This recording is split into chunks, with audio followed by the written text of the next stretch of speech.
दोस्तों, आज हम बात करने वाले हैं एक ऐसे इंसान के बारे में जिसने रेगिस्तान में अकेले 71 दिन बिताए। जिस जगह को लोग नरक कहते हैं, उस जगह में इस शख्स ने 71 दिन जिंदा रहकर दिखाया।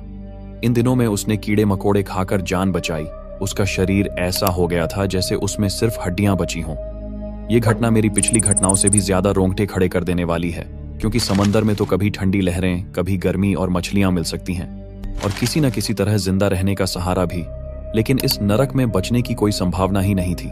लेकिन इन साहसी इंसान ने मौत को भी हरा दिया और जिंदा रहकर दिखाया। तो दोस्तों, आइए जानते हैं कैसे इस शख्स ने 71 दिन तक उस नरक जैसे रेगिस्तान में अपनी जिंदगी की सबसे कठिन लड़ाई लड़ी। लेकिन वीडियो शुरू करने से पहले अगर आप चैनल पर नए हैं तो चैनल को सब्सक्राइब जरूर कर लीजिए, क्योंकि आपका एक सब्सक्राइब हमारे लिए बहुत मायने रखता है और वो आपके लिए बिल्कुल फ्री है। तो चलिए वीडियो को शुरू करते हैं। ये कहानी शुरू होती है एक ऐसे आदमी की जिसने जिंदगी और मौत के बीच 71 दिनों तक अकेले एक रेगिस्तान में जूझकर खुद को जिंदा साबित किया। ये कोई कल्पना नहीं, बल्कि 100% सच्ची कहानी है। नाम है रिकी मेगी। एक ऐसा इंसान जो आम जिंदगी जी रहा था, पर फिर ऐसा हादसा हुआ जिसने उसे दुनिया से अलग मौत के मुंह में धकेल दिया। रिकी मेगी का जन्म ऑस्ट्रेलिया के विक्टोरिया राज्य में हुआ था, लेकिन जब वो किशोर अवस्था में पहुंचा तभी उसकी जिंदगी में एक बड़ा झटका आया। उसके पिता का देहांत हो गया। उस समय रिकी की उम्र बहुत ज्यादा नहीं थी, पर इतना जरूर था कि उसने उस दिन से समझ लिया कि अब उसके सिर पर पूरे परिवार की जिम्मेदारी आ चुकी है। रिकी ने अपनी पढ़ाई को बीच में छोड़ा नहीं, लेकिन साथ साथ वो काम भी करने लगा। उसे यह समझ में आ गया था कि अगर जिंदा रहना है तो मेहनत करनी होगी, और वह किसी भी काम से पीछे नहीं हटा। उसने कभी बिजली का काम किया, कभी मछली पकड़ने वाली बोट में मजदूरी की, कभी फर्नीचर उठाने ढोने का काम किया, और कभी कभी छोटे मोटे पार्ट टाइम जॉब भी किए, बस इतना कि घर का खर्चा चल जाए। हालात पूरी तरह बुरे नहीं थे, लेकिन पैसों की किल्लत हमेशा बनी रहती थी। फिर आया साल 2006। उस वक्त रिकी की उम्र लगभग 36 साल थी। उसी साल उसे एक सरकारी कॉन्ट्रैक्ट का छोटा सा काम मिला। काम था ऑस्ट्रेलिया के क्वींसलैंड से वेस्टर्न ऑस्ट्रेलिया के पोर्ट हेडलैंड इलाके तक कुछ जरूरी कागजात और सरकारी सामग्री पहुंचाना। ये कोई आम रास्ता नहीं था। इसके लिए लगभग 3000 किलोमीटर का सफर तय करना था, और वो भी ऑस्ट्रेलिया के सबसे वीरान और खतरनाक इलाकों में से एक, जिसे हम रेगिस्तान कह सकते हैं। वो प्लेन से जा सकता था, लेकिन उसके पास उतना पैसा नहीं था कि हवाई यात्रा कर सके। इसीलिए उसने तय किया कि वो अपनी पुरानी सी कार में सफर करेगा। उसने कार में ज्यादा मात्रा में पेट्रोल भरवाया, कुछ खाने का सामान लिया, पानी की बोतलें रखीं और निकल पड़ा एक बेहद लंबी, थकाऊ और जानलेवा यात्रा पर। वो रास्ता था बंटाइन हाईवे, एक ऐसा रास्ता जो चारों ओर से वीरानियों और तपती जमीन से घिरा है, जहां कोई मोबाइल सिग्नल नहीं मिलता, और जहां अगर एक बार गाड़ी खराब हो गई तो कोई मदद आने की उम्मीद बहुत कम होती है। रिकी अपने पुराने से कार में रेडियो सुनते हुए धीरे धीरे आगे बढ़ता गया। दोपहर की कड़क धूप और रात की गहरी ठंड के बीच उसका सफर जारी था। इसी दौरान जब वह एक ऐसे इलाके से गुजर रहा था जहां सैकड़ों किलोमीटर तक कोई नहीं मिलता, तभी उसने देखा कि सड़क के किनारे एक गाड़ी खराब पड़ी है। उस गाड़ी के पास 3 आदमी खड़े थे। उन्होंने इशारा किया और मदद मांगी। रिकी रुका, इंसानियत दिखाई और उन्हें अपनी गाड़ी में बैठा लिया। कुछ ही दूरी के बाद उन्होंने कहा कि प्यास लगी है। उनमें से एक ने रिकी को एक बोतल दी जिसमें ड्रिंक था। रिकी आमतौर पर अपनी बोतल खुद खोलता था, लेकिन उस दिन पता नहीं क्यों उसने बोतल उन्हीं में से एक आदमी से खुलवाई और बिना सोचे समझे पी लिया। बस यहीं से उसकी जिंदगी बदल गई। उस ड्रिंक में कोई ड्रग मिलाया गया था, बेहोशी का तेज असर करने वाला कोई तरल। कुछ ही मिनटों में रिकी को चक्कर आने लगे, सर भारी हो गया, आंखों के सामने अंधेरा छा गया और फिर ब्लैकआउट। जब उसे होश आया तब तक बहुत देर हो चुकी थी। वो अब एक वीरान, सुनसान और बियाबान रेगिस्तान के बीचों बीच पड़ा हुआ था, अकेला।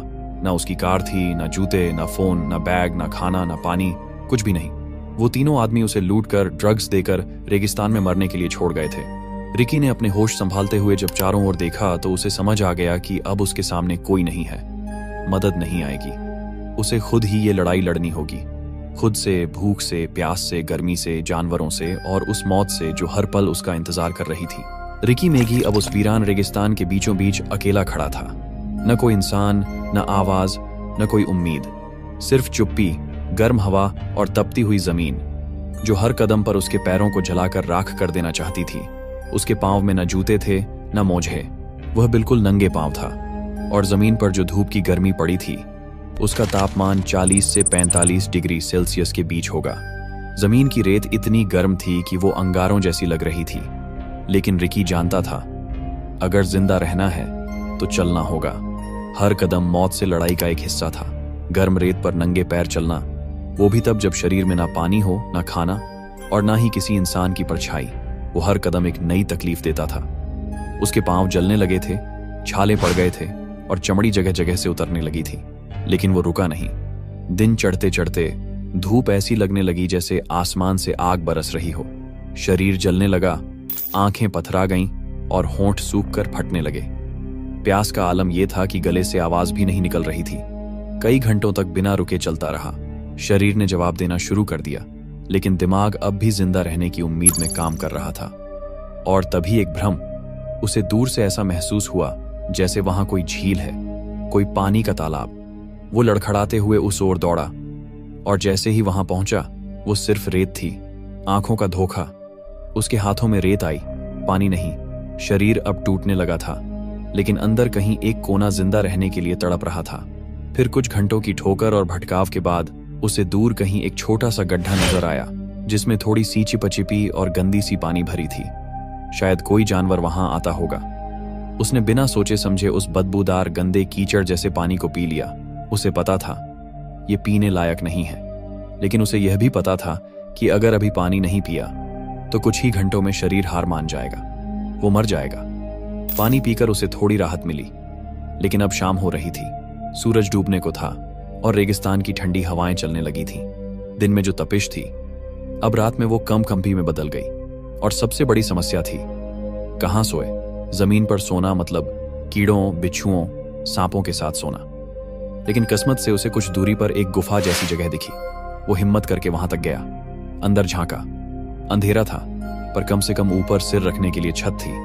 वो वहीं बैठ गया। शरीर थक चुका था, मन अब भी जिंदा रहने की आस में था। लेकिन उस रात वो नींद में नहीं गया, वो जागता रहा, क्योंकि गुफा में कीड़े मकोड़े रेंग रहे थे। किसी ने उसके पैर पर काटा, किसी ने हाथ पर, लेकिन वो जानता था कि यह सब मौत से कम नहीं। फिर भी अगर यही खाना है तो खा लेता हूं। उसने पहली बार अपनी जिंदगी में यह जाना कि इंसान भूख से नहीं, हिम्मत टूटने से मरता है। वो अब जीने के लिए हर चीज खा रहा था, कीड़े, मक्खियां, कभी कभी पत्ते, और कभी तो अपने पसीने को ही चाट लेता ताकि शरीर में नमी बनी रहे।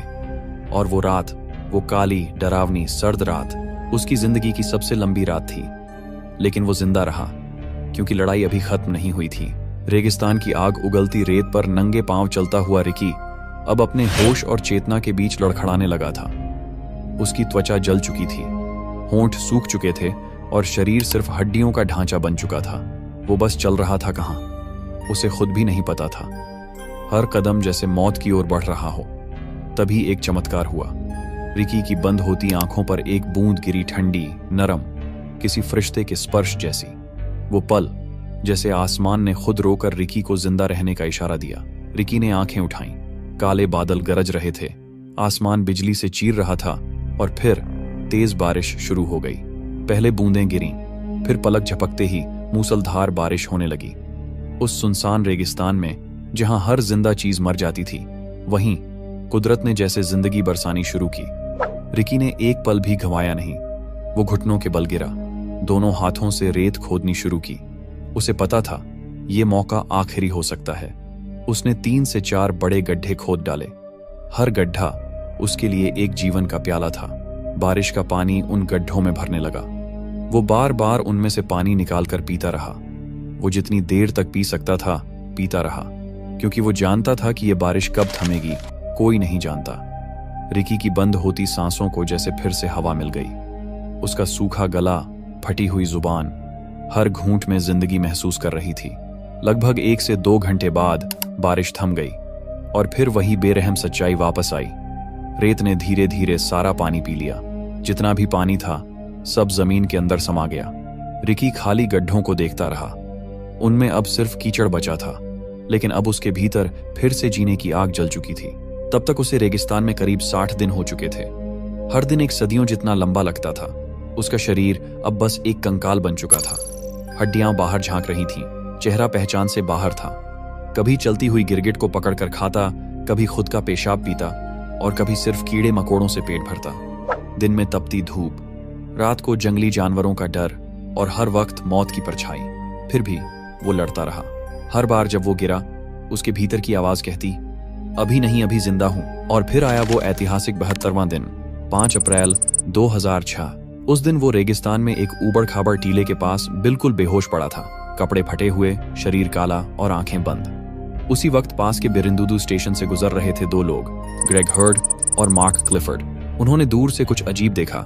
शुरू में लगा कोई जानवर है, पर जब पास आए तो देखा एक इंसान जैसा कंकाल, लेकिन हिल रहा था। वो दोनों डर भी गए थे, लेकिन इंसानियत ने उन्हें रोक लिया।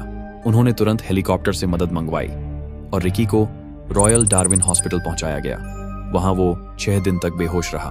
डॉक्टरों ने कहा, ये इंसान नहीं, एक चमत्कार है। जांच में पता चला कि रिकी का वजन 106 किलो से घटकर सिर्फ 48 किलो रह गया था।